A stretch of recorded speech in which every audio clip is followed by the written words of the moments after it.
Jim Curson was taken by surprise when a haggard-looking man walked into his office. Long graying hair, a thick beard. He was wearing dirty sweatpants with several holes in them and a Harley-Davidson t-shirt, and every visible part of his skin, even his neck, was covered with numerous faded tattoos. This man was clearly not the typical customer Jim had encountered in his 12 years as a senior loan manager in a bank branch. The man smelled strongly of cigarettes and sweat, which made Jim think he might be homeless. Jim was already reaching for the phone to call security when he suddenly felt a strange feeling that the man's face was familiar to him. "Rory, is that you?" The man smiled and nodded. "Hi, Jimmy. A lot of time has passed. You look great, not a day over 30. Jim wishes he could say the same. He had known Rory Dell since middle school. They were in the same class and played on the same teams in many sports over the years. Jim was small and fast, and Rory was tall and fearless.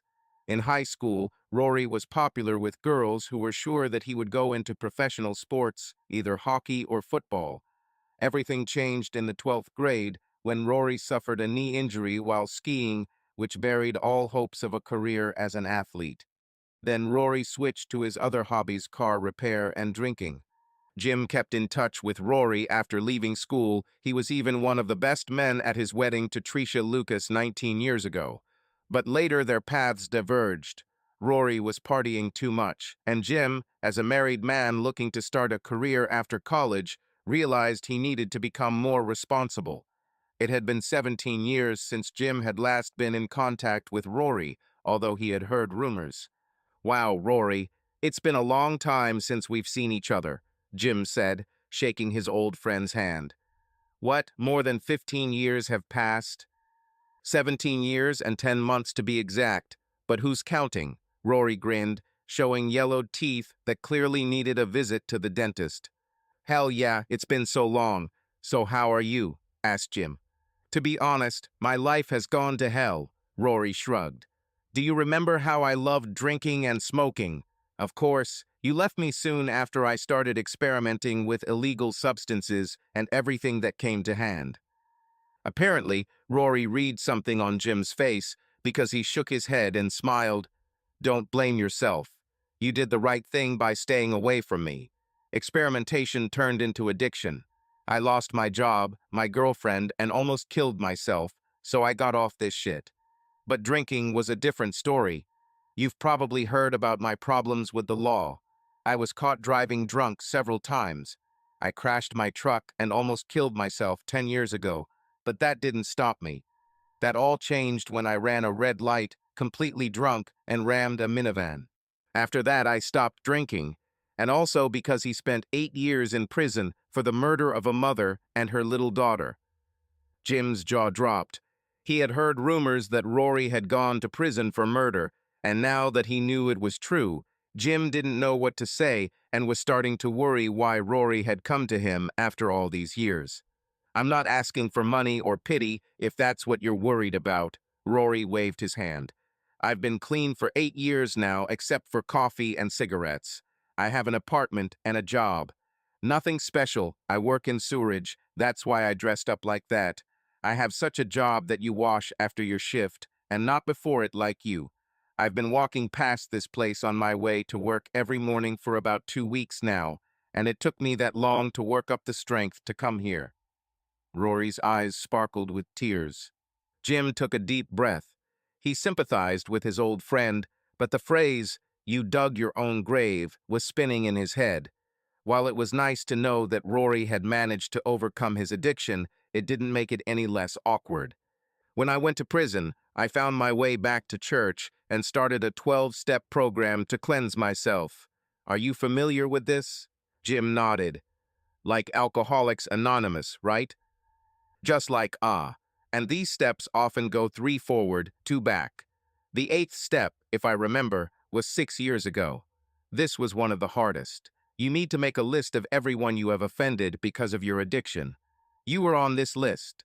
And the 9th step is to ask for forgiveness and try to make amends, unless it will harm them or others.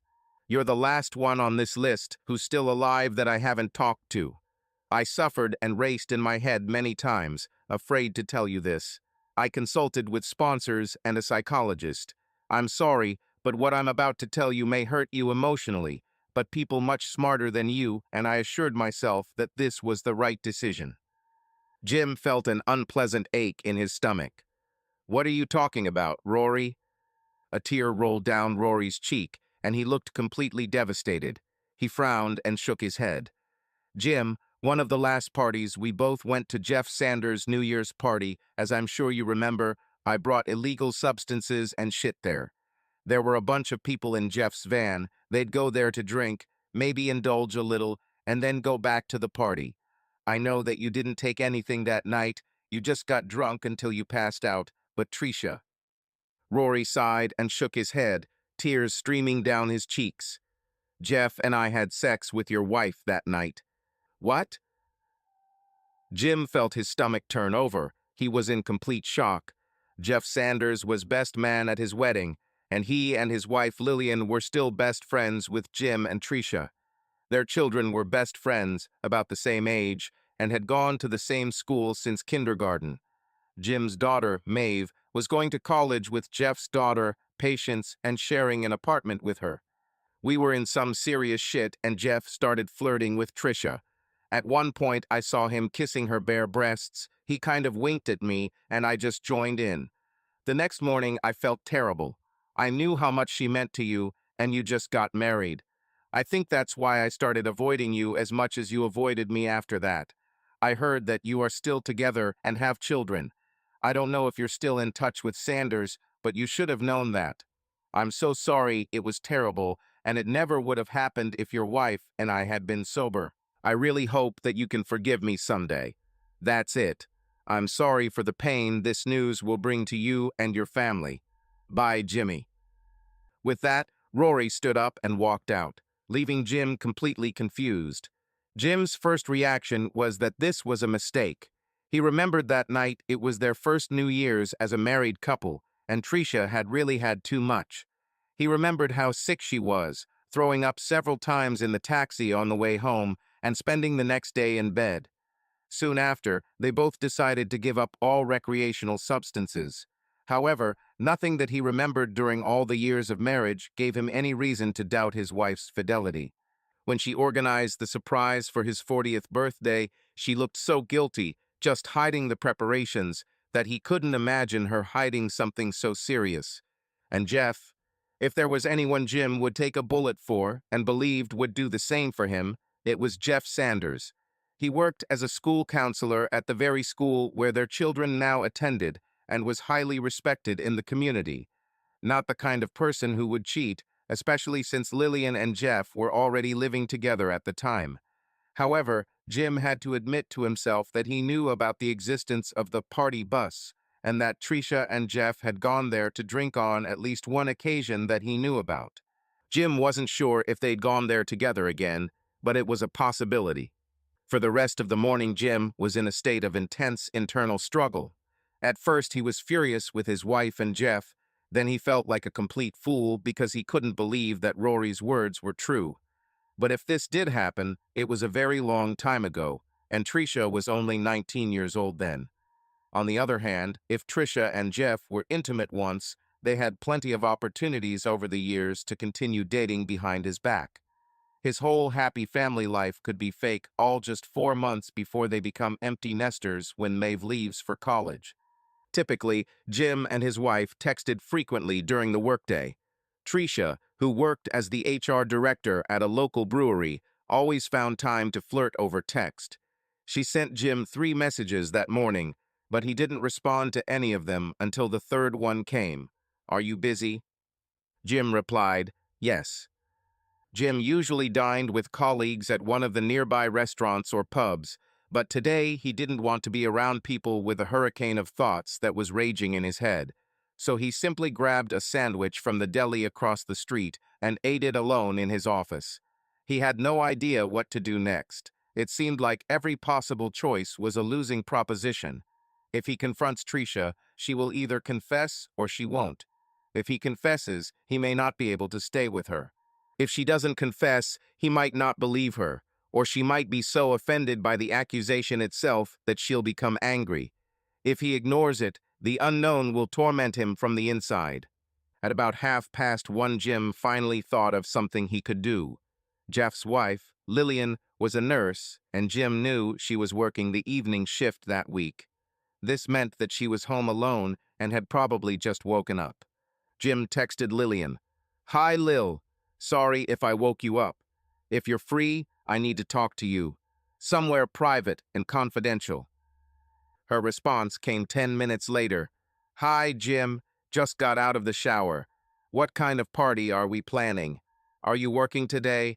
I can meet you at Gracie's in half an hour, if that's convenient."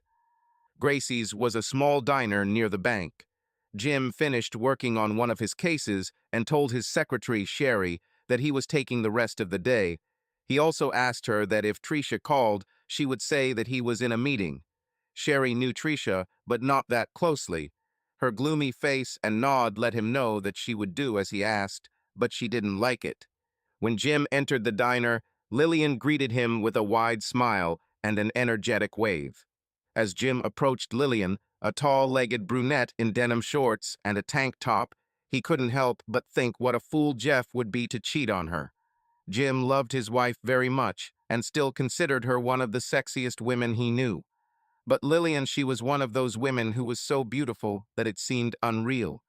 Even though Jeff had always been the guy that all the girls had their eyes on, Lillian still seemed too much for him when they first started dating. She was a model who appeared in catalogs and walked in local fashion shows to pay for her studies. Her perfect face with high cheekbones and full lips looked like she could still work as a model. Through it all, Lillian was one of the kindest women Jim had ever known, with a big heart and a willingness to always help others. With a wife like that, how could Jeff even think about cheating? "So, Jimmy, what's the secret plan?" Lillian said with a smirk, but her expression immediately changed when she saw his face. "Oh God, what happened?" Jim didn't answer. Instead, he ordered coffee and took a few sips before speaking. "Lillian, do you remember the New Year's party at your house after the summer? Tricia and I got married." Lillian's eyes opened wide and her face tensed. "You knew," Jim said, and at that moment it seemed to him that his whole world had collapsed. "But you don't." "I'm sorry, I should have known they lied to me," Lillian replied in a quiet voice, although her eyes showed anger. "When did you find out?" "How?" Jim tried to speak calmly, although everything was bubbling inside. "Right that night. They both told me that you know." Lillian shook her head. "I feel like a complete fool. In fact, this was one of the reasons why I still married Jeff, despite his infidelity. If Jim could forgive Tricia, why can't I forgive Jeff? I should have known you and Tricia looked like nothing had happened, as if everything was normal." "Lillian, tell me, how did you know?" Jim insisted, trying to maintain his composure. Lillian sighed and shrugged. "At the end of the party, I found Tricia in the upstairs bathroom. She tried to put herself in order. It was obvious that she had just had sex. Since you were newlyweds, I just assumed that you found a place to retire in the house and had some fun. I didn't attach much importance to it. Hell, you wouldn't be the only couple to do this. The party was pretty wild, and I thought Jeff and I were the only ones who didn't have sex that night. So I helped her take off her dress and put her in order. She was so drunk that she couldn't have done it on her own. I dressed her again to make her look decent and left her in the bathroom to finish her business. I think when I saw you downstairs after I came back, I even winked, hinting that you were having a great time. When everyone left, I found Jeff in bed, half naked and unconscious. I was so exhausted that I fell on the other side of the bed and fell asleep. The next morning, I woke up with a wild headache and a huge desire for sex, knowing that everyone around me had fun that night. I decided to wake Jeff up with pleasure, but as soon as I started, I smelled another woman. I woke him up by squeezing him between my legs and didn't let go until he admitted what he suspected. He said he slept with Tricia in the garage, but it happened quickly. I was furious and wanted to tell you right away. But he begged me not to do this, swore that Tricia would tell you everything that same day. That day, he said that she confessed and that you were angry, but ready to forgive everything.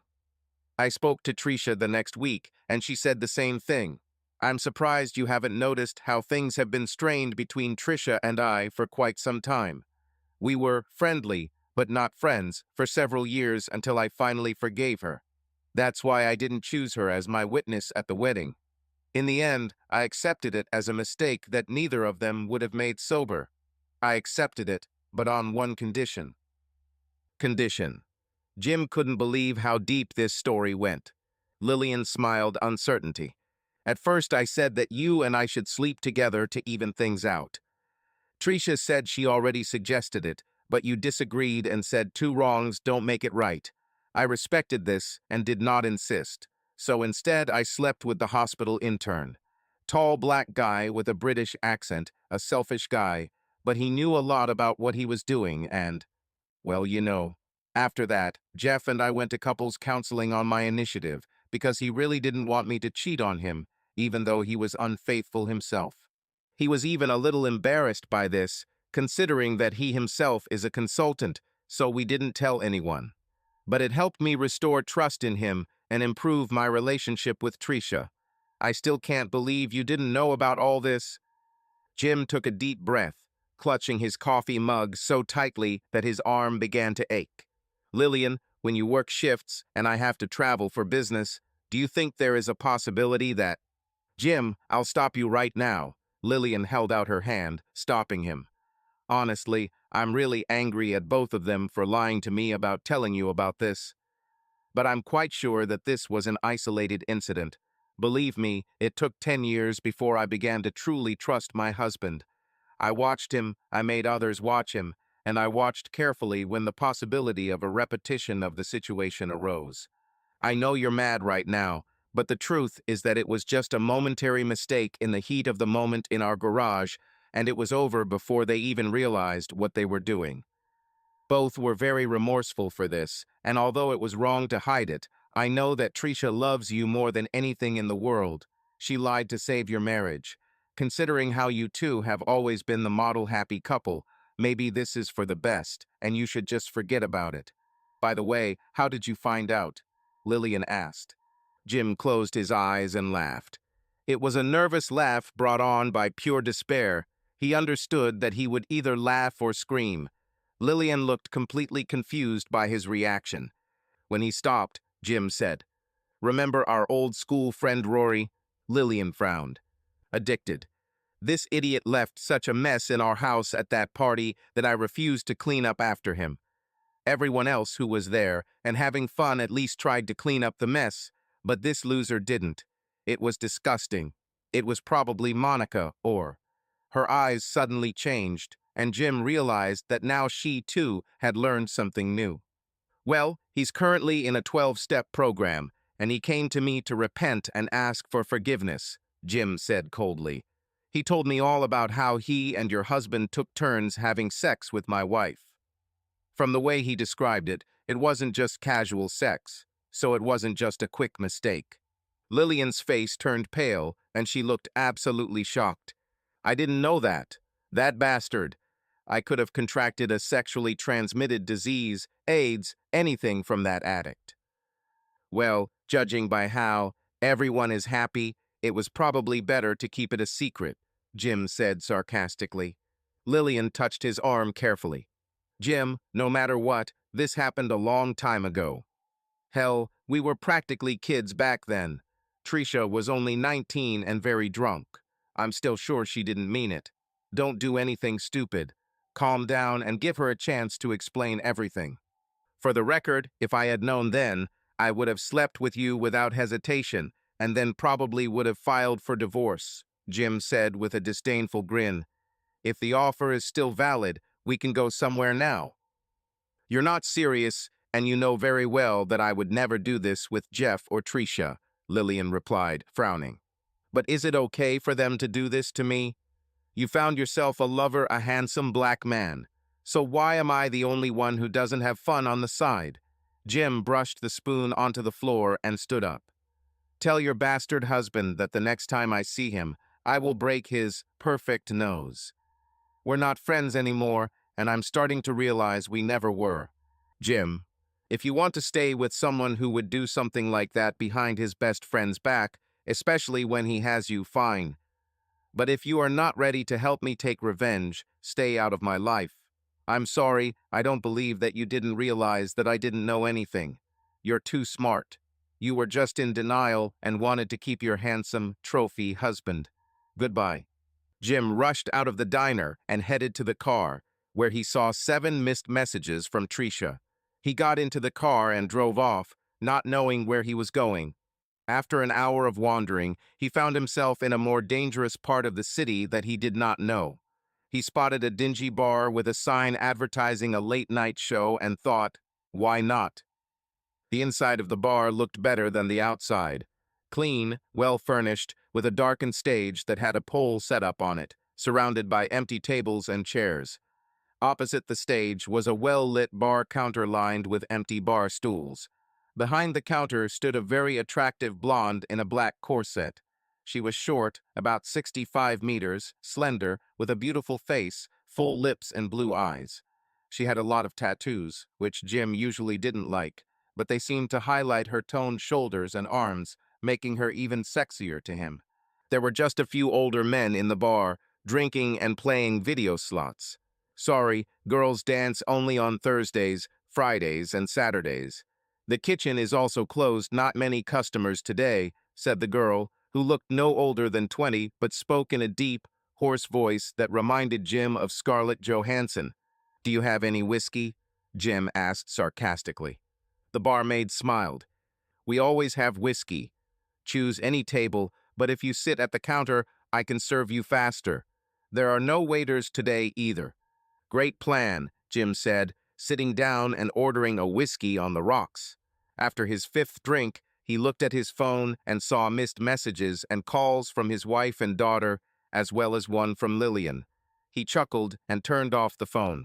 Another one, Jim? The barmaid asked cheerfully. Do I need to ask? Keep pouring, Sonia, Jim said, tapping the glass. Taking another sip, he gestured towards the stage. Sonia, are you performing on stage by any chance? Sonia covered her face with her hand, feigning shock. Jim, if I didn't know better, I'd think you wanted to see my breasts. I saw them, shouted one of the old men at the slot machines. Less than mine, not like Candy. Candy has breasts that are worth looking at. He showed with his hands a distance of about 30 centimeters from his chest. Fuck you, Melvin, at least my real ones, Sonia answered, winking at Jim. And to answer your question, no, I don't dance. My father owns this place, and I've been running it since he retired.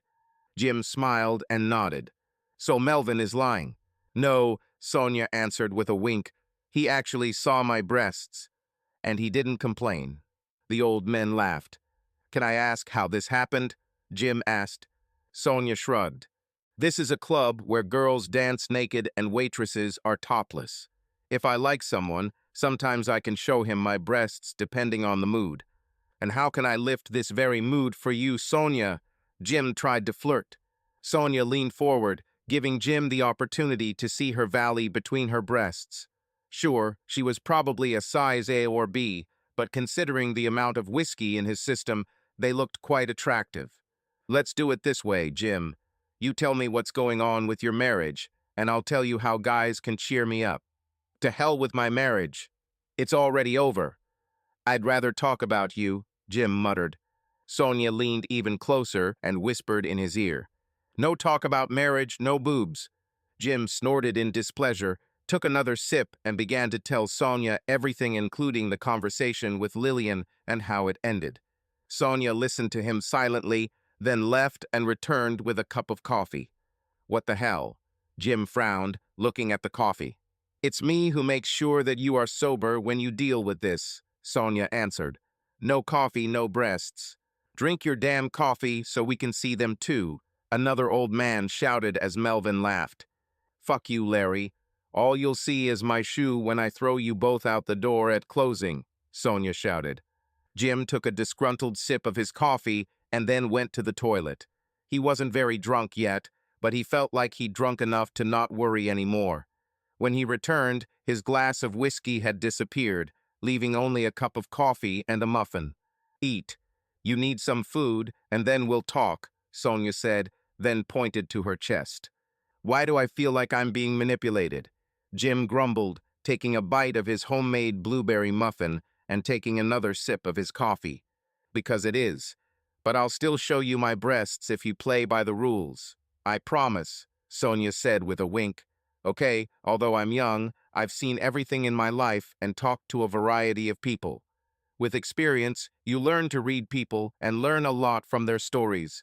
And I'll tell you what, you love your wife and you don't want your marriage to end.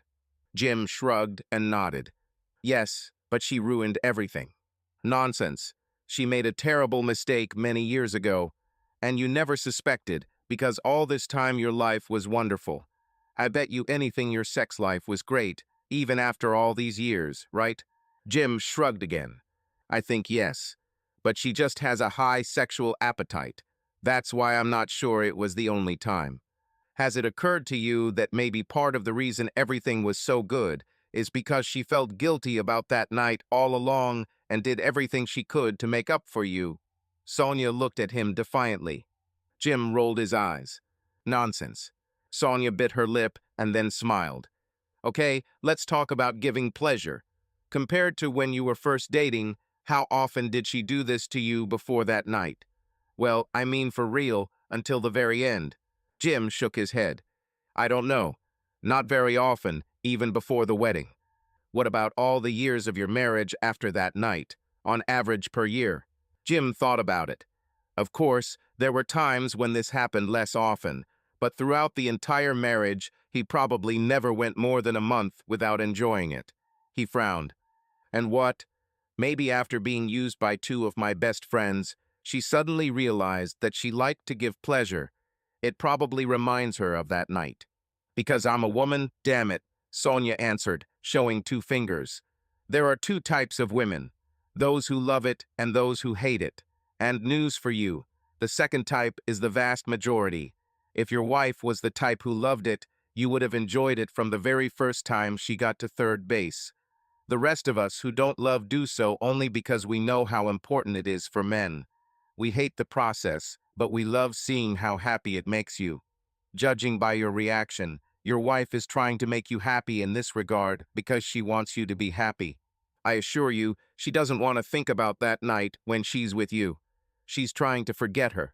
Are you speaking from your own experience? Jim grinned. Yes, I say. How many years will you give me?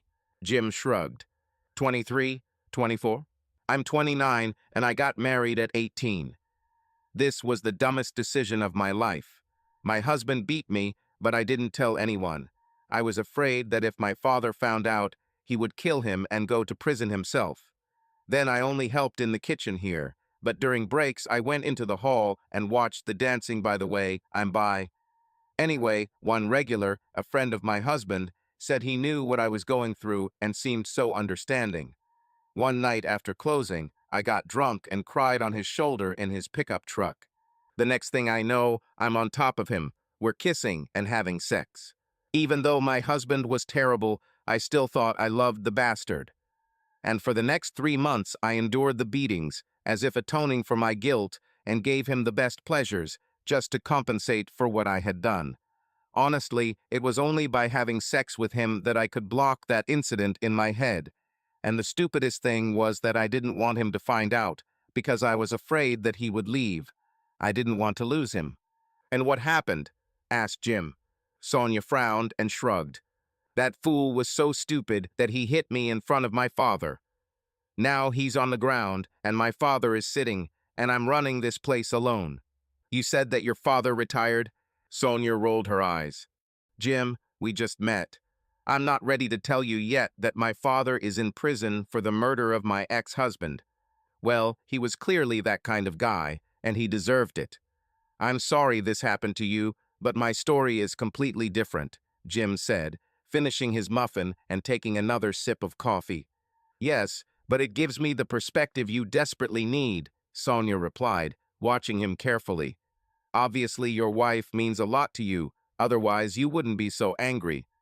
And I'll tell you, if you are as dear to her as I think, then she is burdened with guilt for that night, and she has been trying to make up for her mistake for many years. I'm sure that after hearing from Lillian that you now know the whole truth, she is probably literally beating herself up right now. Even if you cheated on her and she found out, it probably wouldn't make her any more unhappy than she feels now for hurting you so much. Jim flinched at her words. Sonia smiled. And don't worry, if you and I had something, your status still wouldn't allow it to happen. But I know you thought about it, she continued. I see that you want to see my breasts in order to somehow distract yourself. But Jim, you need to go home and deal with this. You love your wife, and your anger is the result of the fact that you feel how what you considered ideal is crumbling. Jim shook his head. Yes, maybe I love her, but she ruined everything. No, it was a mistake, and you would never have known if it weren't for that friend from the past. Your wife probably never cheated on you after that. Think about why she tried so hard all these years. Perhaps it was because of that mistake. She wanted to prove her love to you. Jim looked at Sonia in disbelief. Are you saying that my wife is doing everything she can because she feels guilty? I'm sure that's partly true, yes, but mostly because she loves you. If she didn't love you so much, she most likely wouldn't try to hide it and wouldn't care the way she did all this time. She would have had plenty of opportunities to go left again, but she didn't. So you're saying that I should just close my eyes to this? Jim asked sarcastically. No, it's not like that. Sonia shook her head. You need to talk to her. Find out everything and try to forgive if you can. Because if you don't deal with it now, you will never be happy. All this horror.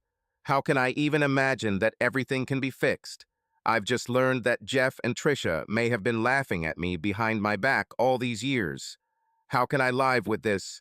Jim clenched his fists on the table. Sonia shrugged. As for Jeff, I would completely exclude him from my life. What his wife told you about it being a mistake is most likely true. But I'm sure that he was the initiator, not your wife. He was the one who started flirting with her that night, like your friend said. I'm willing to bet that if your wife wanted to do it again, he would probably agree. But I am sure that after that night, Tricia did everything possible to prevent this from happening again. You sound like you know men you've never met, Jim chuckled. Sonia winked. So what, am I wrong about you? Tell me, I've never been wrong in my guesses, right? Contact your wife. But just cut Jeff out of your life. And try to make sure that your wife stays away from him too, if you want to save your marriage. Jim crossed his arms over his chest. Let me guess, if I don't go home to my wife, you won't show me your breasts. Sonia smiled. No, but here's what I can offer. Let's go to my room behind the bar. You call your wife. Tell her you're okay and that you two will talk. And after that, well, maybe you'll still see them before you go home. Indignant exclamations were heard from the opposite side of the bar. Sonia shouted to the two old men, If you bastards ever pay the bill, I'll even shake it for you. The old men laughed loudly as Sonia took Jim's hand and led him into the room behind the bar. It was a small office, but neatly organized. A small desk, a computer, and a printer. Okay, call, and then, if you want, you can see them. Although, I suppose you'll want to go home right away, she winked. Jim shrugged, turned on the phone, and saw over 70 missed calls and messages, as well as 8 voicemails. He frowned, looked at Sonia, who nodded encouragingly, and dialed the number. Oh God, Jim, forgive me. He heard Tricia's voice, full of tears. Please don't leave me. I'm so guilty. I'm so sorry. Trish, I'm fine. I just needed time. I'm not able to drive, so now I'll call a taxi and go home. We'll talk, Jim answered calmly, looking at Sonia, who gave him a thumbs up as a sign of approval. Which bar are you at? Brewery Louie? Maeve and I will come, and she will drive your car home. We were really worried, Trish said anxiously. Sure, you can pick me up. I'm in. Jim looked around, trying to find something with the name of the establishment. The only thing he remembered was a sign advertising dancers, but he didn't even know the name of the place. Sonia picked up the piece of paper and showed it to Jim.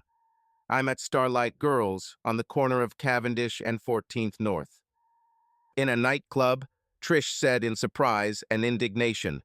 You didn't do anything to spite me, did you?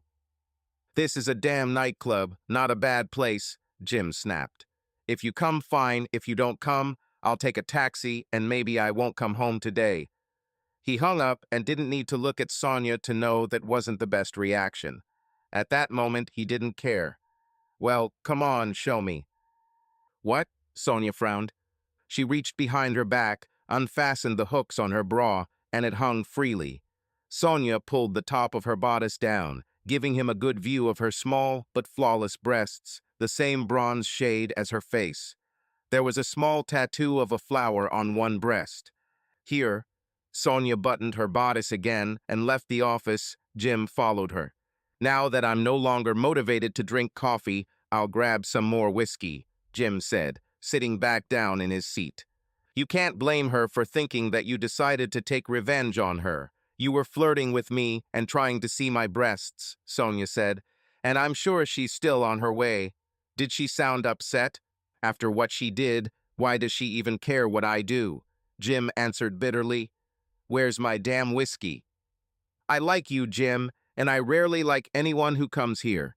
Trust me, hold on to your coffee and focus on how wonderful your life is, Sonia said. Okay, we live in Elmwood. I think it's about a 40-minute drive to get here. If she's not there in an hour, I'll drink whiskey and take a taxi to the hotel.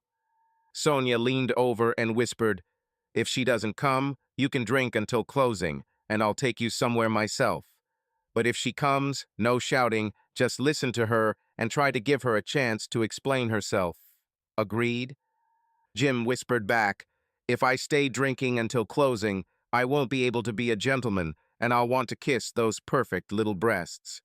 It doesn't matter, she'll come, Sonia answered in a normal tone, pointing to the coffee. The travel time estimate turned out to be wrong. Less than 20 minutes later, Trish entered the club. Despite her puffy red eyes and lack of makeup, Jim thought she was incredibly beautiful. No wonder she was often told that she looked like actress Amy Adams. Those piercing green eyes, long naturally curly red hair pulled back into a ponytail, t-shirt and leggings still accentuated her slender 5'5" figure, with size 4 breasts that were once size 5 before she had a reduction and a lift of about 4 years ago. She was always a little shorter and curvier than Lillian, but Jim's wife always took pride in her figure and kept it in great shape. Trish looked around with a frown and seemed to glare at Jim until he realized that her gaze was directed at Sonia. Where is Maeve? Jim asked coldly. He wouldn't go into a place like that, Trish hissed. We took the spare keys, and she will take your car home.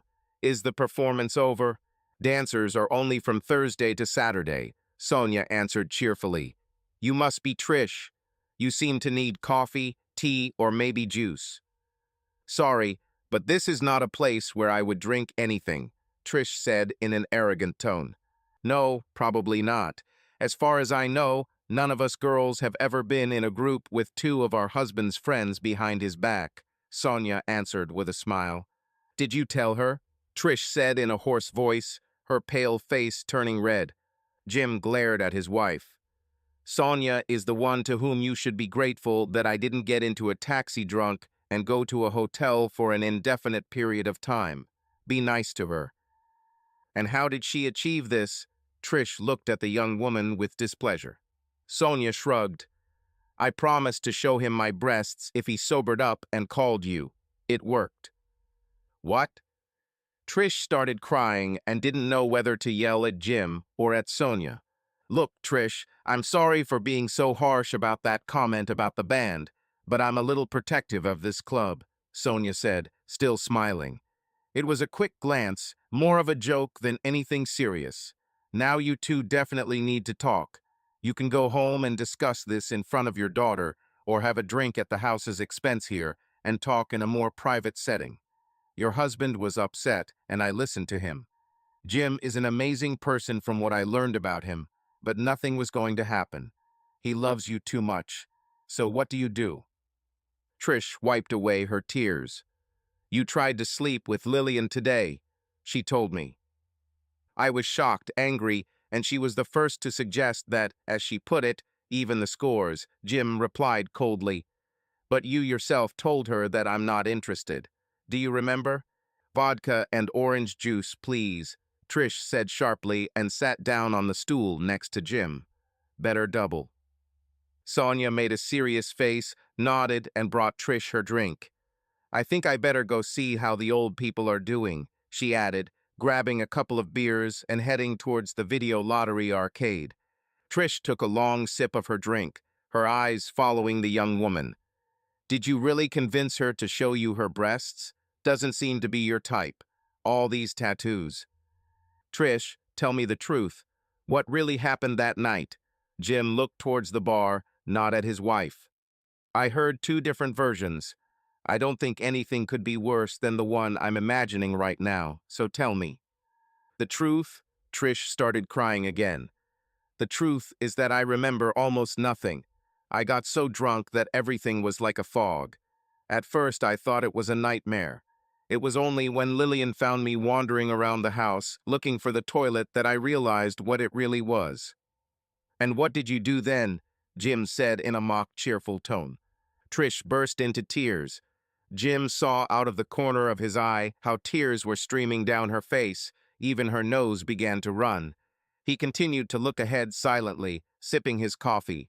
Unbeknownst to Jim, Sonia suddenly appeared in front of them and handed a clean white napkin to Trish. Here you go, darling, she said softly, giving Jim a reproachful look. Thank you, Trish said, and then turned to Jim. Why do you need me to say that? You already know what I did. I slept with and pleased Jeff and one of his friends in his trailer. I told you, I don't remember anything. I was drunk, on illegal drugs, and high on some crap Jeff had talked me into taking. I seem to remember him kissing my body and saying, you agree with this.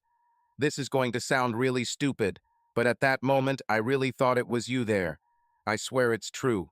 I thought you and Jeff had sex with me that night. Everything I could see was distorted, only some spots and colors, and I decided that it was you. Do you really want me to believe that you thought I wanted to share you with Jeff? Jim said with a grin. Hush, let her finish, Sonia intervened. So you were hallucinating and don't remember who was with you except Jeff. Jim gave her a sour look for interfering again. Trish shrugged. I knew it was Jeff because he took my hand and led me there. He teased me because Jim sometimes took illegal substances in those days, and I only smoked. I was so drunk that I wanted to prove that I was not such a bore as he called me. I don't even know if he actually kissed me or mentioned you. He said he doesn't remember everything either. And you thought it was me? Jim shook his head in disbelief. At first, I thought nothing happened at all.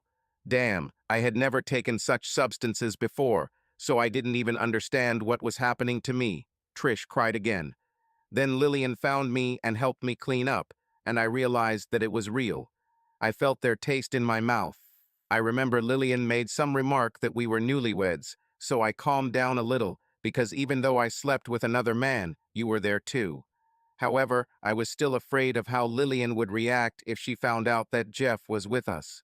I tried to find Jeff, but I couldn't, so I went looking for you. I found you almost unconscious on the sofa.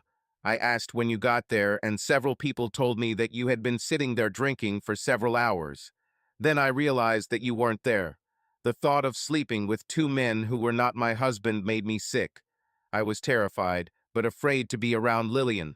The Felts helped me get you into the taxi, and I'm sure you remember how I had to ask the driver to stop a couple of times so I could throw up on the way. I got to bed, but couldn't sleep. My heart was beating so hard that I thought I was going to die. I didn't actually sleep until the next night. I was only pretending when you came because I couldn't face you, because I was ashamed of what I had done. Jim snorted and shook his head. And what about the fact that you hid everything? How did this happen?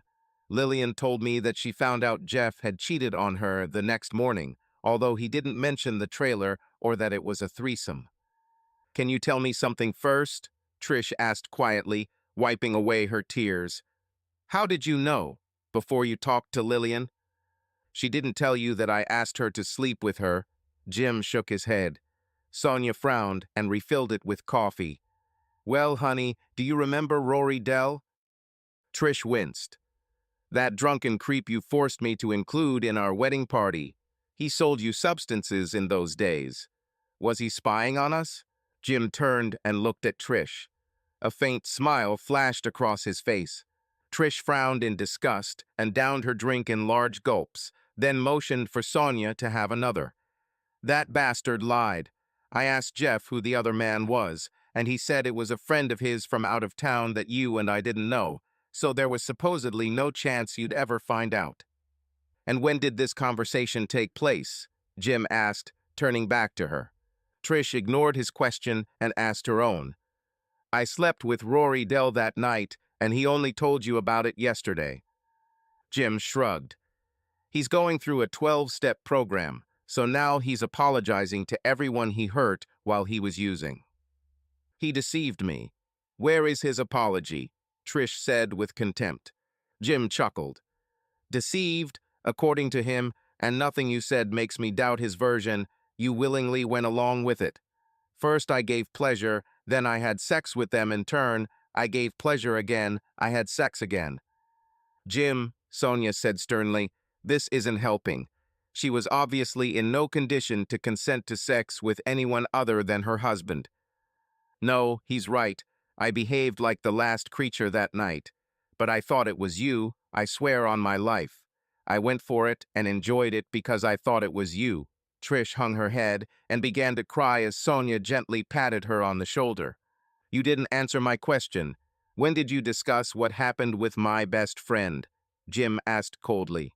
Trish fidgeted in her seat and avoided his gaze.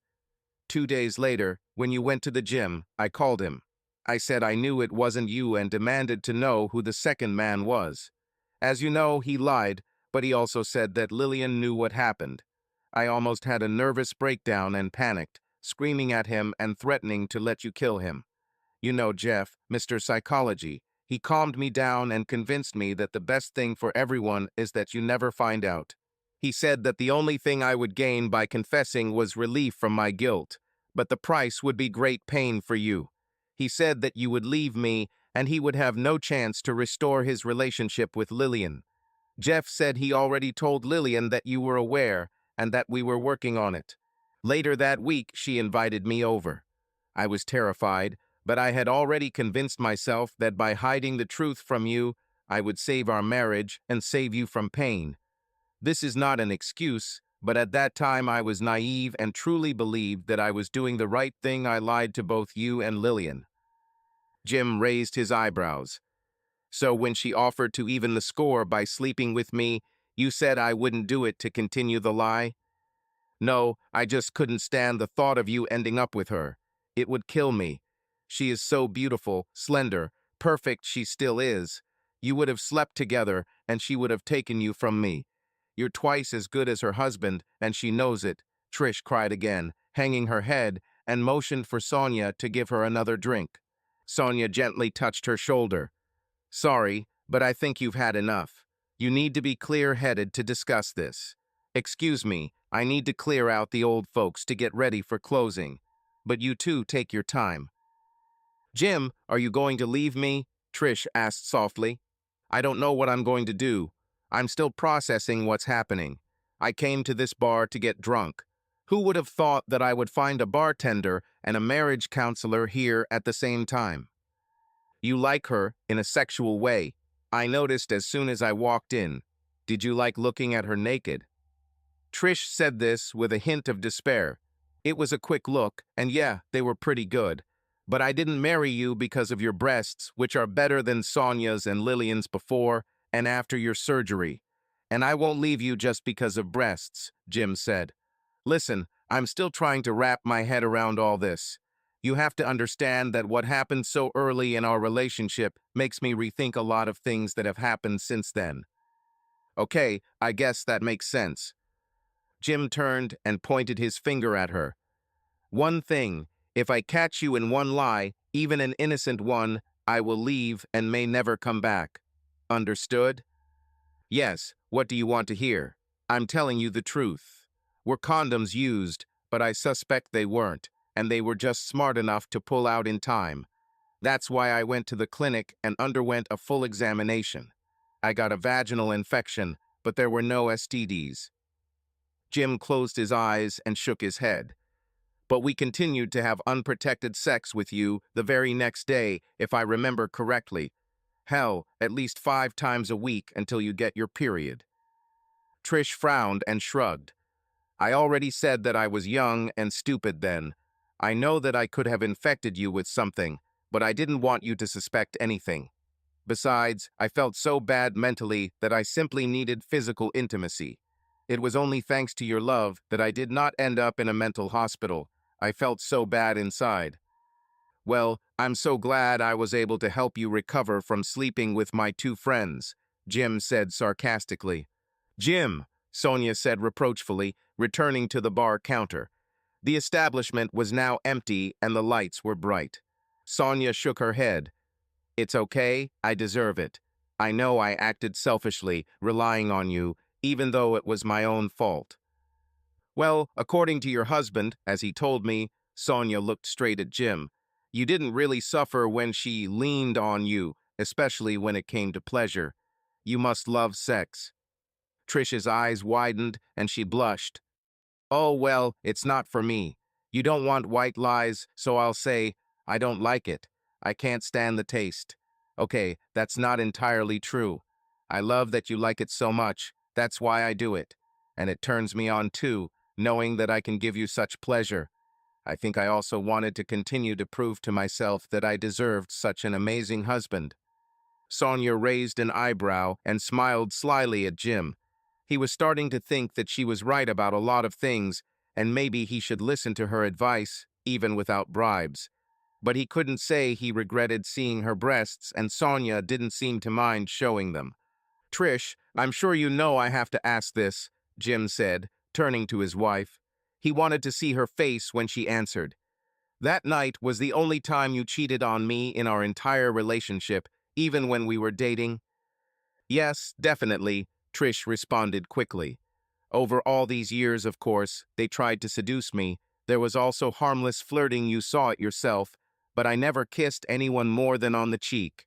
And since we started dating, this has never happened until that night. Jim glanced at Sonia. He had a strong feeling that she would be right again.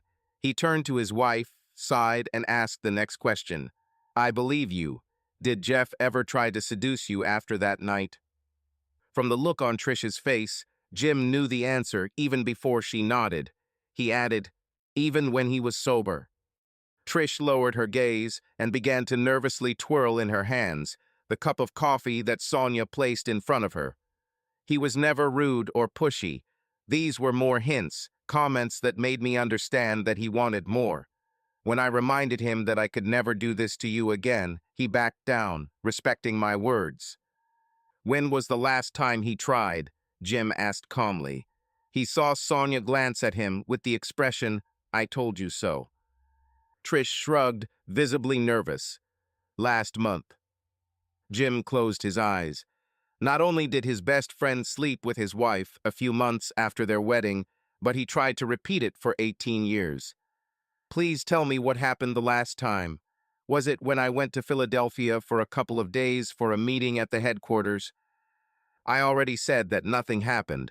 Lillian was at work at the time, so Jeff and Patience came over for dinner.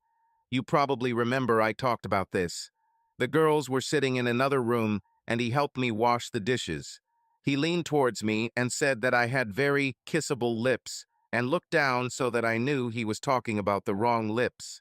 I told him I can't do this to you. Not, no, I'm happily married and I don't want you.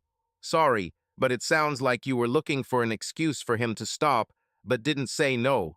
No wonder he never stopped trying, Jim said sharply. Trish started crying again and Jim rolled his eyes.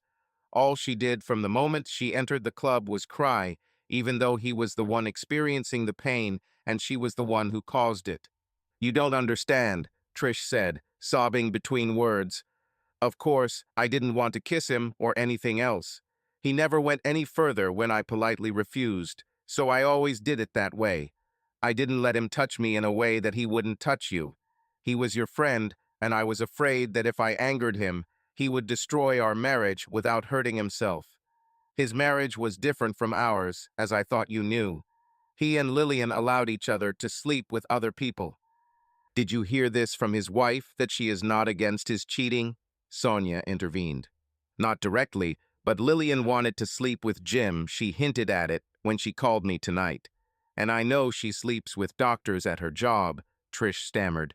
Jeff told me, and there were rumors many years ago. Sonia frowned and shook her head.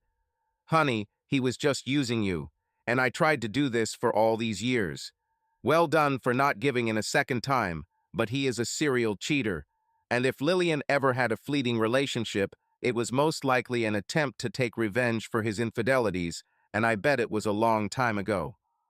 Either she's in complete denial, or she's just resigned herself to who he really is.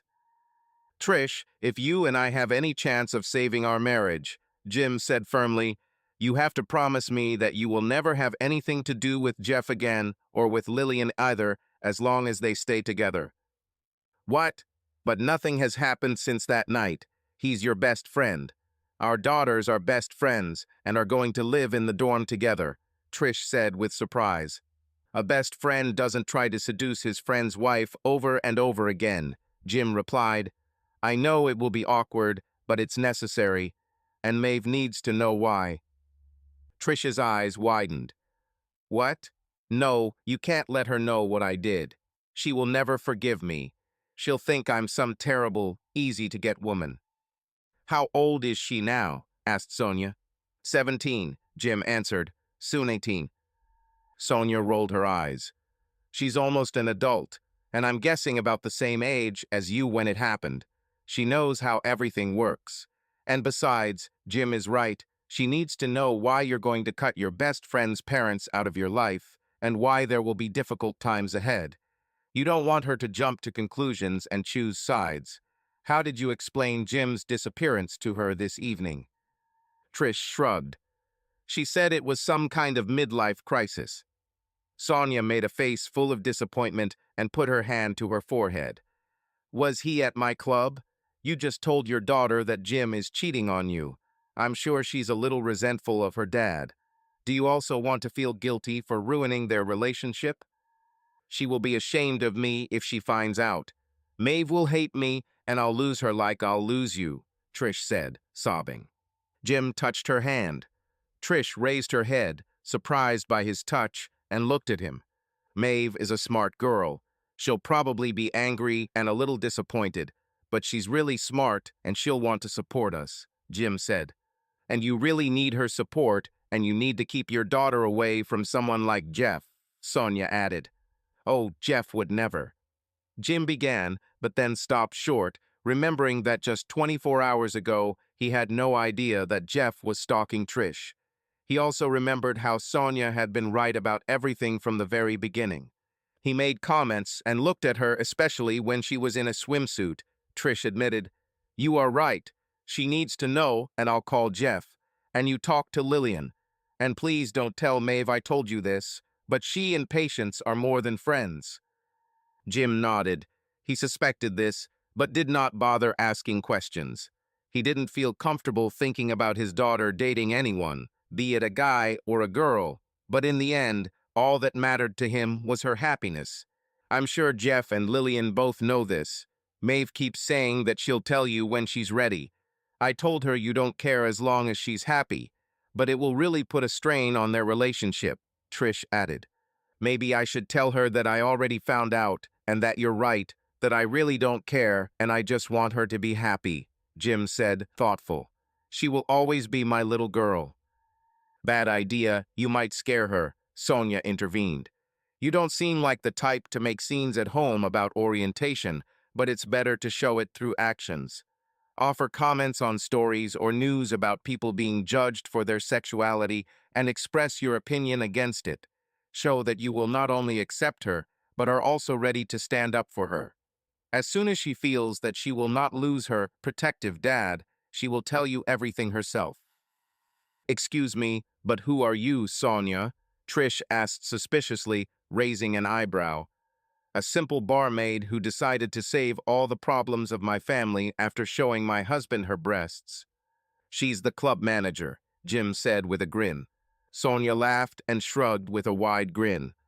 I'm just a woman who runs this place, who has a lot of life experience, and who knows how to read people because of that experience. And yes, I love showing my body to good people that I really like Jimmy here. I am also partial to hopeless cases like, for example, your husband, who came here with the air of a man who has lost everything that is dear to him in this world. I assumed it was you. You're exaggerating, Jim said, but he wasn't entirely sure of his words. I indulged his complaints a little for a few hours, but I also found out a few things about him, Sonia continued, looking at Trish. In general, besides the fact that he is quite handsome for a grown man, I learned that Jim is a wonderful guy who found himself in a very unpleasant situation. I even thought about sleeping with him, although I don't usually get involved with married men unless they're leaving a bad marriage. But as I learned more, I realized that he still loves you too much, and I decided to give your marriage a chance. At some point, yes, I showed him my breasts.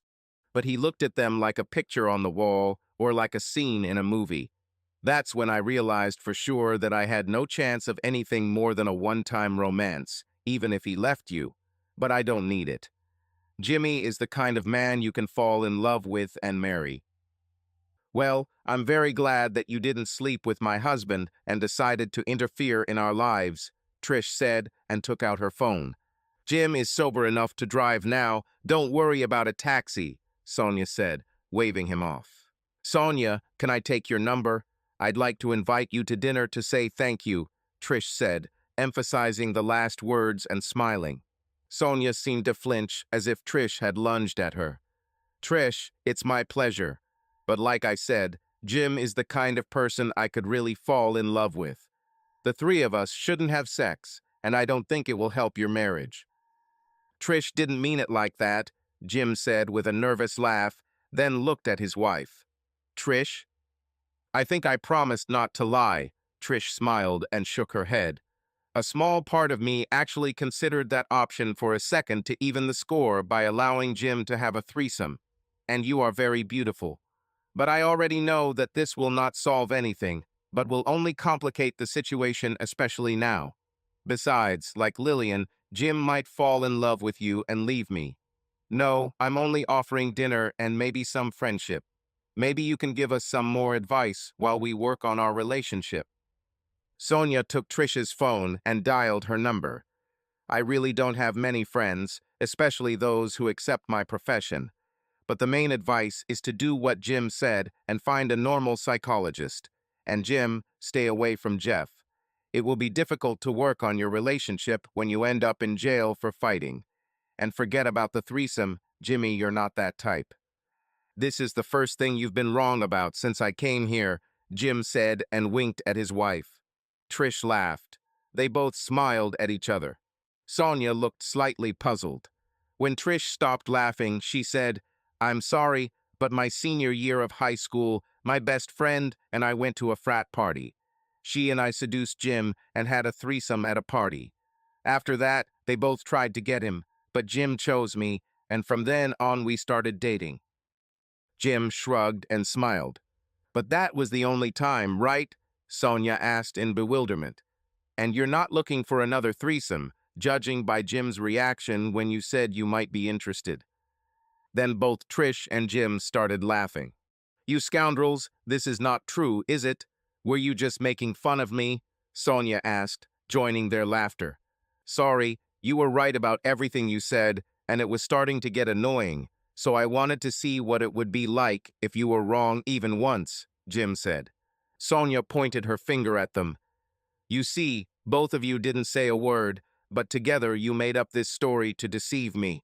If that's not a sign that you're soulmates, I don't know what is. Now get out of my establishment so I can close it down. Keep me posted. I want to know what you come up with. Be sure to invite me to dinner and tell me everything. By the way, I'll even help you cook something. When they left the club together, they were still laughing at the way they had played with Sonia. How did you understand that I would want to make fun of her? Jim whispered in his wife's ear as they walked towards the exit. Are you kidding? She's right. When it comes to sex, you're all about the attention on me and only have eyes for me, Trish responded. So I'm boring and vanilla in bed? Jim asked, narrowing his eyes. What other vanilla guy would let me please you on the way home? Trish laughed. Jim, you're not boring or vanilla, but you're a romantic. Even when you have sex with me like it's the last time, you still feel like we're making love. And I love that about you. You are the only person I ever wanted to be with, and I want to show you how much you mean to me. After a restless night due to their conversation at Sony's club, Jim and Trish both took the next day off. They devoted time to finding a family psychologist and drawing up preliminary rules that they would follow in the future. It was obvious that most of them, such as not drinking alcohol alone or not being alone with members of the opposite sex in the house, were about trust that Jim needed to rebuild, but he didn't want to ask Trish to do something that he wasn't ready to do. After intense discussion, Jim and Trish were able to reach a compromise on the rules, although there were some initial difficulties. For example, a discussion about how Trish would no longer go out with her friends to bars for a few drinks resulted in a heated argument. At one point, to even things out, Trish even offered Jim a free pass, the opportunity to cheat on her once, as long as it wasn't Lillian or Sonia. Jim, of course, refused, and eventually the tension between them settled back into a calm discussion.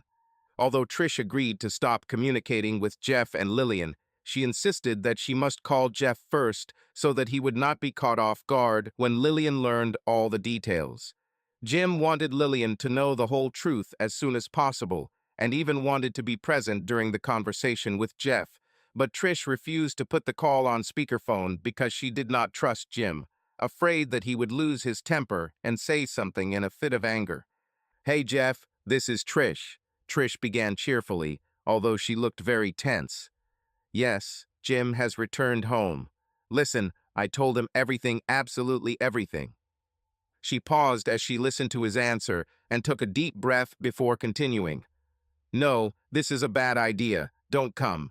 Look, Jeff, I've been thinking a lot about that night these last few days. No, that's not why. Can you please just tell me the truth? That night, all you did was try to convince me to go to the trailer with you so we could have sex. I know you didn't take the crap you gave me. That thing kept me up all day, and you fell asleep right away that night. Did you give me the drug on purpose to seduce me?" Jim watched as Trish's face turned red. Her expression became increasingly angry, and her eyes filled with tears. She seemed to be barely holding back her tears. "No," Trish said sharply. "This definitely wasn't what I wanted that night, and you know that very well. I thought it was as much a mistake for you as it was for me, but now it's clear that you planned it. And how can you not understand that I told you no 100 times? Yes, I was afraid that you would tell my husband, and that's the only reason I didn't punch you the last time you tried to kiss me. Well, screw you, Jeff. I can't believe it took me this long to see you for who you really are. You will no longer be welcome in our home, and we want nothing to do with you. Oh yeah, and since you and Lillian have such an open marriage arrangement, I'll let Jim spend the day in bed with her as soon as she's free. Maybe I'll even record it on video so you can watch. I'll call her now. It's the least I can do for Jim after all this. Goodbye forever, bastard." As soon as she hung up, tears began to flow from her eyes, and Jim immediately came over to hug her. Through tears, Trish whispered, "He said that I had been giving him signals the whole time and that he was just giving me a chance to do what I really wanted. But I never wanted him, never. He called me a flirt and said that as soon as you divorce me because I'm a girl of easy virtue, I will call him to sleep with him again." "H, he's lying," Jim answered softly, although everything was boiling inside him, and he was ready to get into the car and go to Jeff. "We're done with him." Trish cried, clinging to his chest. Jim tried to calm her down, but thoughts of revenge against his former best friend were running through his mind. "I think I'd better invite Lillian." "No, I wasn't serious," Trish said in horror, her eyes wide. "I said that just to hurt him." Jim kissed her forehead. "I know, don't worry, but we agreed that we would tell Lillian everything together, right?" Trish nodded and Jim picked up his phone to call Lillian. About 20 minutes later, Lillian approached their house, looking nervous. Her usually flawless makeup was missing and her hair was still damp. Jim opened the door to let her in. Lillian looked worried. Jim, is Trish here too? Jeff just texted me saying that if I sleep with you, he will kick me out of the house forever. I didn't tell him what you told me yesterday, only that you know everything. Jim sighed. Come in, Lil. Trish is waiting in the living room. We need to talk. Lillian walked into the house and sat down on the couch across from Trish. Jim sat down next to his wife and took her hand. So you two are still trying to figure it out. That's a good sign, Lillian said, still looking a little worried. Lil, I just told Jeff that Jim will have sex with you all day, Trish blurted out. What are you talking about? Lillian exclaimed with surprise and anger. Jim raised his hand to calm her down. Please wait. Let her explain why. I'm sorry, but there's something important you need to know. Lillian crossed her arms and nodded. First of all, you know that Jeff and I lied to you, that Jim knew about that New Year's Eve. I'm sorry, as I said yesterday, but that wasn't the only lie. Trish took a deep breath, trying to remain calm. What Jim heard from Rory was absolutely true, although I didn't know until last night that he was the second man in the trailer. I was very drunk and Jeff talked me into taking some drugs. After that, he gave me some kind of pill. Once it took effect, Jeff convinced me that my husband was there with us, and that I was having sex with him and another man, whom I assumed was Jim. I was hallucinating, couldn't think clearly, and was completely swayed by it, thinking it was a sexual experience with Jim and Jeff that felt like some kind of weird dream. I didn't realize it wasn't Jim until you helped me clean up and I went downstairs. Your husband just admitted to me that he deliberately brought me to the trailer with the intention of using drugs to seduce me, and he's made several attempts to seduce me again over the years, claiming that you and him have an open marriage and that you don't mind. According to him, you also sleep with other men, so it didn't matter. Damn it, I don't sleep with other men.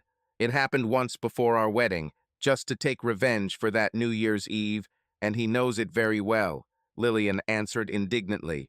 So you knew all these years that he was flirting with you, and you didn't tell me anything. I thought I found a way to stop him without ruining our friendship, Trish replied with a sigh. I understand that I was wrong, but you needed to know the truth, and I want you to know that Jim and I are trying to repair our relationship, and you need to think about your future. Your husband tried, but I always stopped him, and I believe Trish, Jim added softly. She was completely honest about everything, and I was there when she talked to your husband, my former friend. And if you're wondering, yes, she did say something to him like, since you and Lillian are in an open relationship, then Jim can sleep with Lillian all day. Trish, I thought we were friends. Why haven't you ever asked me how open our marriage is? Lillian said reproachfully, getting to her feet. Okay, if so, I'm ready. Let's go, Jim. Jim raised his hand to stop her. No, I'm sorry, but that's not why we asked you to come. Trish said this to Jeff just to get under his skin. I have no intention of cheating on my wife because of what happened almost 20 years ago. However, I am determined to keep this scumbag who tried to seduce my wife just a month ago as far away from my family as possible. Next time I see Jeff, I'll probably knock out a couple of his teeth. And you want me to give him this message. Sorry, but I don't think I want to talk to him. Luckily, I have work until late tonight, so we won't run into each other. Trish sighed. No, I already told him everything. We wanted to tell you the truth, and that we are going to see a family psychologist to try to improve our relationship. Because of Maeve and Patience, our daughter will always be a welcome guest in our home. But if you stay with Jeff, I'm sorry, but we can't be friends. Are you saying that if I don't leave my husband, our friendship will end? Lillian said in disbelief, shaking her head. This is a little hypocritical, don't you think? This is not an ultimatum, Jim interjected. We can't deal with Jeff now if we want to have any chance of repairing our relationship. We just don't see how we can maintain a friendship with you without contacting him. We're saying it's about Jeff, not you, and if he's not around, we'd love to be in a relationship with you. Lillian crossed her arms, paused for a moment, and said, Now I understand that over all these years you told Jeff how you cheated on me. What you said about cheating only once was a lie, right? He was with other women, and all this time he tried to hide it from me, just as I did from him. I turned a blind eye to all these signs for so long. Trish nodded. Lillian's face tensed. She took a deep breath and nodded. Jim, did he ever tell you that he had mistresses?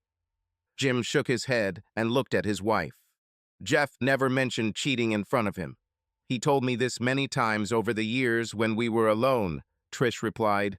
But most often this happened after he hinted at me. I stopped right away, but somehow he always started talking about it again. So you were always aware that he never stopped flirting? Lillian said through clenched teeth, and anger appeared on her face. I must have been really blind. If I had at least suspected something then, perhaps we would not have come to this. Damn, this man manipulated you, Trish. I understand that you wanted to save the marriage and protect it, but you were simply used, and it was not your fault. I'm going to find out before it's too late. Trish and Jim hugged Lillian goodbye, and she walked away, looking determined and thoughtful. Jim looked at his wife with relief, knowing that the most difficult test, at least for her, was still ahead: the conversation with Maeve. While they were waiting for Maeve to return from school, Trish made lasagna for dinner, which was their favorite dish. While his wife was cooking, Jim found something to do in the yard, doing small things so as not to think about the upcoming conversation. He received a message from Trish asking him to return to the house to wait for Maeve with her. Judging by the clock, the daughter was supposed to be back any minute. Jim was sitting at the kitchen table next to Trish when Maeve walked into the house with a worried look on her face. Even with her short, red-dyed hair, Maeve was almost an exact replica of Trish in her youth. Jim was so glad that she was more like his mother than he was, but her stubbornness and strong character were clearly his traits, the best aspects of both parents. "What's happening?" Maeve asked, starting to unload the lunchbox at the sink. "You are so nervous. Mom, have you forgiven him? Please tell me it's not as bad as I thought. Just a dance and nothing more, right?" "Maeve, I haven't forgiven your father because there's nothing to forgive," Trish answered with a trembling voice, trying to remain calm. Jim saw that her hand under the table was shaking from nerves. "Please sit down. I need to tell you something. It's my fault, not your father's." Maeve sat down opposite her parents, looking first at her father, then at her mother. "Okay, what's going on?" "You know how Dad and I always tell you to stay away from illegal substances. We're not just saying that, not because we're overprotective of you," Trish said, squeezing Jim's hand under the table. "When we were younger, around your age, both your father and I made a lot of mistakes that we really regret. We told you this because we wanted to protect you from the same mistakes that we made. I learned the hard way that in addition to dying, you can also lose control and do things you regret later. About 18 years ago, I allowed myself to become so insane from alcohol and substances at a party that I cheated on your father with two men at the same time." "What the hell?" Maeve exclaimed, opening her mouth. This was the first time Jim had heard her swear in front of them since he was 10. Trisha's eyes filled with tears, and she shrugged. "I was so out of it that I didn't realize what I was doing, and that I wasn't with your father until it was too late. I was so ashamed and scared of losing your father, whom I love with all my heart, that I hid the truth and focused on being the best wife in the world and never again being in a situation where I could lose control. Yesterday, one of the men I was with confessed to your father. That's why he didn't come home last night until we both had a heart-to-heart talk with the help of a friend. It will be difficult for all of us, but your father agreed to try to save our relationship." Maeve grabbed her head with both hands, looking stunned. "I don't know what to say." "That's not the whole story," Jim said, looking at Trisha. Trisha frowned and could not look her daughter in the eyes. "The second man I was with was Patience's father, Jeff, who specifically gave me substances to sleep with me. Throughout almost our entire married life, he tried to seduce me again. I rejected him every time, not even allowing a friendly kiss on the cheek or anything like that. but I tolerated his advances because I was afraid that your father would find out what I did. In order for our marriage to continue, we can no longer have anything to do with Jeff. He will no longer be a guest in our house." "What?" Maeve screamed, jumping to her feet and crying like her mother. "You slept with Patience's father. You're an easy girl. I can't believe it." She ran away, and a few seconds later, her bedroom door slammed shut. "Everything went great," Tricia said, wiping tears from her face. Jim patted her on the shoulder.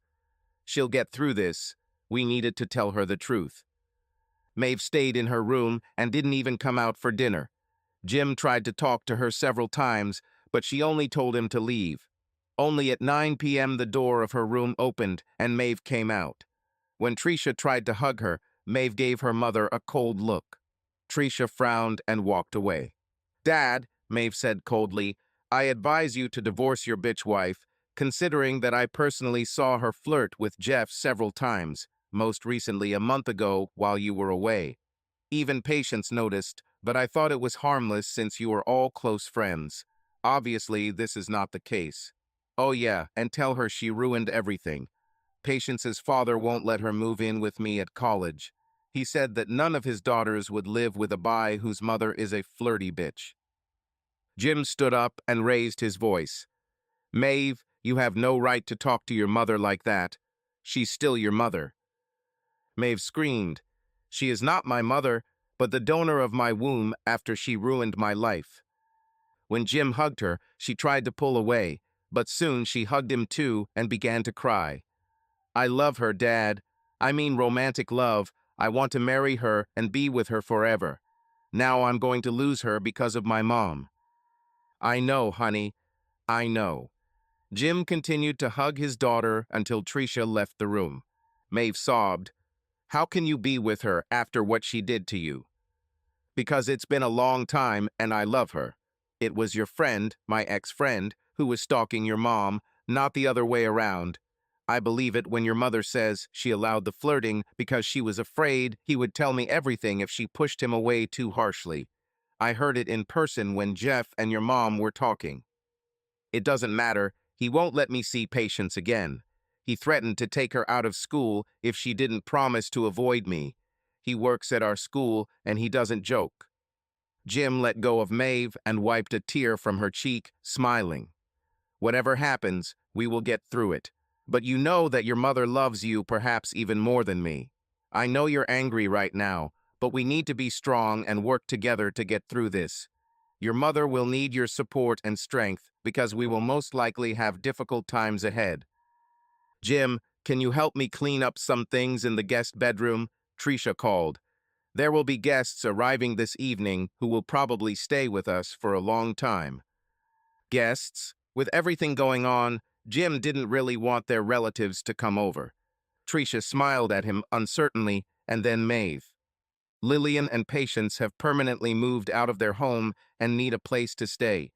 The reason Jeff said these nasty things to Patience is because Lillian said she would file for divorce as soon as Patience left for college.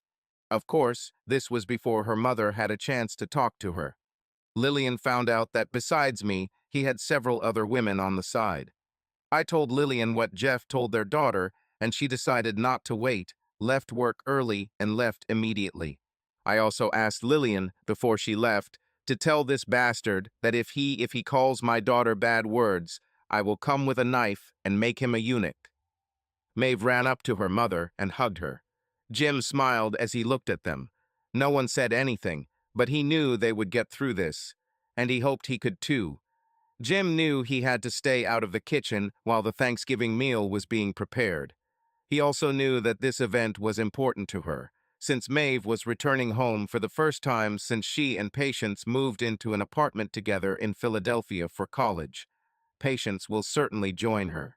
Lillian was originally scheduled to be there as well, but at the last minute she decided to spend Thanksgiving with her boyfriend of 4 months and his children. The next day, Patience and Maeve had lunch with them and met for the first time.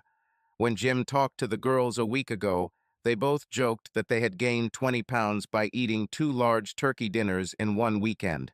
Jim was pleasantly surprised that it had come to this. The initial honeymoon phase, where they stayed together to get over Trisha's infidelity and deceit, ended shortly after Lillian and Patience stayed with them. The day after they left, Trisha woke him up in the middle of the night to make love, but he turned her down. They needed more help, or the marriage would end. At first, consultations seemed like all sorts of touchy-feely nonsense to him. The "how are you feeling" question was patronizing. She fucked two of his friends, how must he feel? If it weren't for the fact that he really loved Trisha and really wanted to try to overcome everything, he wouldn't have returned after the first session. He wasn't sure if it was brainwashing through repetition or if the consultant wasn't as ignorant as he'd once thought, but the feelings mumbling mess was starting to make sense. So it was about less obvious things, like when he felt distant, or why it was sometimes important for Trisha to get closeness from him. He was working on trusting her again, and she needed confirmation to get over the self-loathing for what she had done. The situation became easier after Lillian found her own apartment, and the girls moved to spend the summer in the city where they attended college. Jim found that he and Trisha were both holding things back to avoid making a scene in front of the others. Also, Trisha never admitted until Lillian left that every time Jim refused to have sex with her, she worried that he would end up in bed with Lillian across the hall instead. Since the house was empty, each of their problems were dealt with as soon as they arose, and Jim was more comfortable showing physical affection outside the bedroom. In fact, Jim not only didn't mind, but actually enjoyed it immensely when Trisha surprised him this morning by going under the kitchen table to pleasure him while he was eating breakfast. He decided to return the favor during dinner while she was still wearing her skirt from work. After 6 months of counseling and a lot of support from his friend, Jim almost never thought about what Trisha did to Rory and Jeff. When he did, or discovered that he didn't trust his wife for whatever reason, Jim now had tools he could use to make sure he didn't allow her to create a wedge between them. There were still bad days, and in between there were occasional breakdowns. However, they were in the minority, and neither of them was angry with the other for more than a few hours, and it was usually fantastic sex with makeup. Jim was extremely glad that things had changed and hoped that recent events were another sign that his marriage was indeed in good shape. Jim also let go of his hostile feelings towards his former best friend, although he probably wouldn't have slowed down too much if Jeff had crossed the street in front of him. Trisha looked a little nervous as she sat at the table waiting for Maeve and Patience. Everything had been ready for 20 minutes, but the girls were delayed due to an accident on the highway. Suddenly, Trisha's face lit up with a smile, and she stood up. "They have arrived." Jim and Trisha walked to the door to greet the girls, taking turns giving them a big hug. Patience looked more like her father, almost as tall as Jim, but she was still very beautiful. Both girls looked like they had lost a little weight, but were otherwise healthy and happy. They all headed to the dining room together, but Maeve suddenly froze and seemed a little embarrassed when she saw a woman in a beautiful dress with long sleeves at the table. Hello," Maeve said slowly, approaching the chair next to the woman and glancing at her parents. "Maeve, this is our good friend Sonia," Trisha announced with a smile. "And Sonia, this is our only daughter, Maeve, and our future daughter-in-law, Patience." Sonia smiled and extended her hand to Maeve as she sat down next to her. "It's very nice to meet you. You're definitely Daddy's girl. You and your fiancé are very beautiful, and I heard that you are both really smart." Maeve smiled back, but her gaze kept returning to her parents, expressing some bewilderment. Jim sat down next to Trisha and looked around the table. With the exception of the absent Lillian, all the most important people in his life were at this table. However, he noticed that his daughter looked embarrassed. He and Trisha had been hesitant about telling her about their new friend, but after discussing it a few weeks ago, it had started to seem stupid. Jim knew this conversation could get nasty. "Sonia has become a dear friend to both your mother and I, and is in fact the reason we remain happily married," Jim said with a smile, raising his glass of wine towards the young woman. Sonia blushed slightly, which was unusual for her. She waved her hand. "No, you two are wonderful people who are madly in love with each other. That's why you're still together. I just showed my breasts to Jimmy one time and gave him some friendly advice. At the last remark, everyone except Maeve laughed, although Jim laughed a little awkwardly. When I picked up your father that night, Tricia began, it was Sonia who had to thank for the fact that he decided to talk, and also for the fact that we both finally started to think with our heads and remembered what was most important to us. And don't worry, she showed her breasts to me too. Tricia winked. Jim's eyes widened as he tried to give his wife a look that meant, this is too much. Patience looked around at everyone, then her eyes widened, and she exclaimed, wow, so what are you three? Maeve turned sharply to her girlfriend. What? Well, you know, as a couple, there are only 3 people in a relationship. Jim felt uneasy and noticed that his wife was blushing. No, Patience, we're just close friends. Wow. Maeve closed her eyes and shook her head, and then looked at her father defiantly. You slept with her, Dad, didn't you? How could you do this to your mother? Is this revenge for her betrayal? Actually, I started it all, Tricia said quietly, looking from Jim to Sonia. Jim couldn't help but remember that evening that happened just a week ago. As had become customary, they invited Sonia over for dinner and drinks afterwards. Despite the age difference, the couple got along well with the young woman, who very quickly became one of their closest friends. Sonia had an old soul for her age, and she seemed to enjoy their company as much as they enjoyed hers. This evening was to be a special one as Jim and Tricia planned a big announcement that they knew would change their young friend's life. Jim wore jeans and a cute polo, while Tricia looked stunning in tight leggings and a knit sweater. Jim noticed that she wasn't wearing any underwear and was looking forward to the night, hoping for some wild sex as soon as Sonia left. Sonia arrived in her usual faded jeans and a t-shirt with the band's logo, her hair in a ponytail. They were sitting in the basement having drinks when Jim finally decided to talk. He drank several bottles of beer, and the women were already on their second bottle of wine, so no one felt constrained. Earlier, Sonia even went outside to smoke, and Jim was sure that it was not tobacco at all. Jim and Tricia were sitting together on the couch, and Sonia was opposite them on the couch. Sonia, Tricia, and I actually had an ulterior motive in inviting you today, Jim said, noticing his wife's wide smile. Today we are signing documents, and tomorrow afternoon we will all go to the city together to sign the papers. The establishment is now ours. Sonia's eyes widened, and it seemed that she was about to cry. Are you kidding me, Jimmy? This is true? For real? We're officially business partners now, Jim said with a big smile, as did Tricia. It seems like you're stuck with us for a long time. Sonia jumped up and, half sitting on Jim's lap, hugged him tightly, pressing her head against his shoulder and whispering, thank you, I still can't believe it. Tricia touched Sonia's hand. Hey, what about me? Jim and I are equal partners, you know. Sonia turned around and, finding herself sandwiched between them on the sofa, hugged Tricia. Tricia put her arm around her waist with one arm and her shoulder with the other. Jim watched in shock as Tricia closed her eyes and gently kissed Sonia on the lips. Sonia froze for a moment, and Tricia opened her eyes and looked at Jim. He knew that look. It was a look that asked, is this normal? She waited for his reaction. When Jim didn't react, Tricia closed her eyes again and kissed Sonia. This time, Sonia kissed back, and their kiss became more passionate. Without interrupting the kiss, Tricia took Sonia's hand and put it on her chest and began to pull up her t-shirt. A few moments later, the red cotton bra was on the floor, and Sonia purred contentedly as Tricia began to caress her breasts. Jim was still in shock, but at the same time incredibly excited.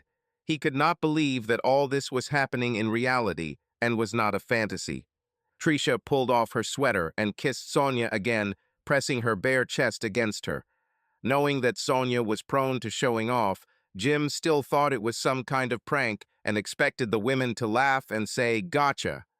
But this did not happen. Tricia broke the kiss and, looking at Sonia in a commanding but passionate voice that Jim only heard in the bedroom, said, take off those jeans and please my husband, and at this time I will enjoy you." Trisha and Sonia stood opposite each other, and there was tension between them, mixed with mischief and laughter. Jim, watching them, felt his heart beat faster from the atmosphere in the room. Sonia, smiling at Trisha, said with a slight challenge, "It seems that today we can try something new." Trisha nodded, laughing, taking off her leggings, and added with a playful intonation, "Well, Jim, are you ready for this?"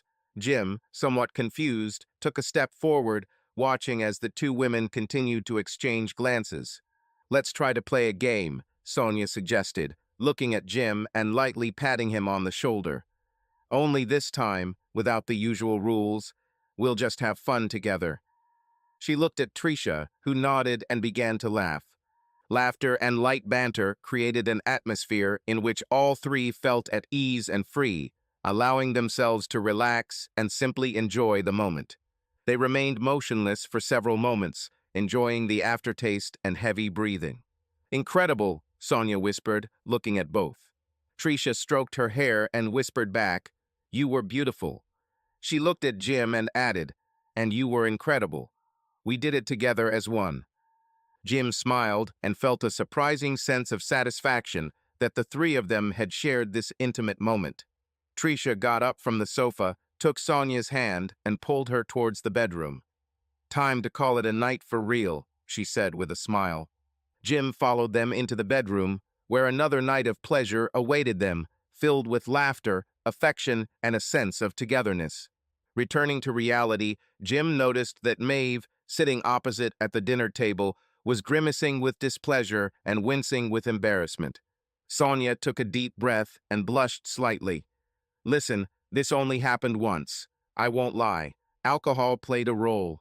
Trisha started it all, but all three agreed completely. It wasn't revenge or anything like that. It was an intimate moment between friends. It was a special experience for me, and I don't regret anything. But to be honest, I was not going to ever discuss this with your parents again, so as not to create awkwardness. I apologize that this happened." Maeve reached out and gently touched Sonia's hand. "Everything is fine. Everything about my parents and sex is always awkward, but I'm glad they're happy again. So happy that I haven't seen them for many years. If you are involved in this, then I am very grateful to you. Let's just eat and not say the word threesome in this house again." Everyone laughed. Jim smiled, looking at his family and then at Sonia. Deep down, he knew that Trisha was right. If it weren't for Sonia, he might have done something he would have regretted, and he probably wouldn't be happily married now. Or maybe he would have ended up in jail for beating up Jeff. However, was this a one-time occurrence or something worth repeating in the future? This was a matter that he and Trisha had to discuss with Sonia. But for Jim, the main thing now was to save his marriage and friendship with Sonia, even if it meant giving up new fantasies. After dinner and the pumpkin pie being served, Maeve looked at her mother and said, "Mom, you've outdone yourself this year. The potatoes, the filling, and this pie are incredible. You always make amazing dinners, but this one is on the next level. I'm glad you liked it, but to be honest, I didn't cook everything myself," Trisha said with a smile and winked at Jim. "Dad?" Maeve looked at her father incredulously, knowing that he rarely cooks, not even on the grill. "Actually, your mom did most of the cooking," Sonia laughed. "I just helped her, and I added something of my own." "Sonia didn't actually work at the place your mom and I were talking to," Jim said. "She ran it technically. Her father was the owner." "So you ran a nightclub?" Maeve asked. There was no trace of condemnation on her face, only interest. "Cool," Patience said, nudging Maeve. "We'll have to go sometime when we get back for Christmas. It could be fun." "Actually, I controlled it," Sonia replied, smiling. "But the club has now been sold and is being run by new owners." She looked at Jim with a slight raise of her eyebrows. "Yeah, another reason we wanted to introduce you to Sonia is because we're business partners now," Jim said. "The three of us and Sonia's father are now equal co-owners of the restaurant, which will open in a few months. Your mom and I will just be silent partners, but your mom will most likely want to contribute to the menu." Sonia will manage everything related to day-to-day operations. Oh my God, that sounds amazing, Maeve exclaimed. What kind of restaurant will it be? What is it called? Sonia smiled widely and shrugged. There will be a little bit of everything on the menu. I describe it as fine dining without the snobbery and overpriced food. And the title is kind of an inside joke about what brought your parents into my life. And believe me, I think they changed my life just as much as I changed theirs. We called it the Ninth Step because it's on Ninth Street Southeast. Original and simple, I like it, Maeve answered with a smile, glancing at her parents. Jim looked around the table and couldn't help but think that he was happier than ever. He found it hard to believe that he owed everything to Rory Dell's confession of cheating with his wife. Subscribe to our channel so that your love doesn't cheat on you, and go ahead and listen to the next story, because this story is nothing compared to the next one. If you're under 18, don't even think click to the next one.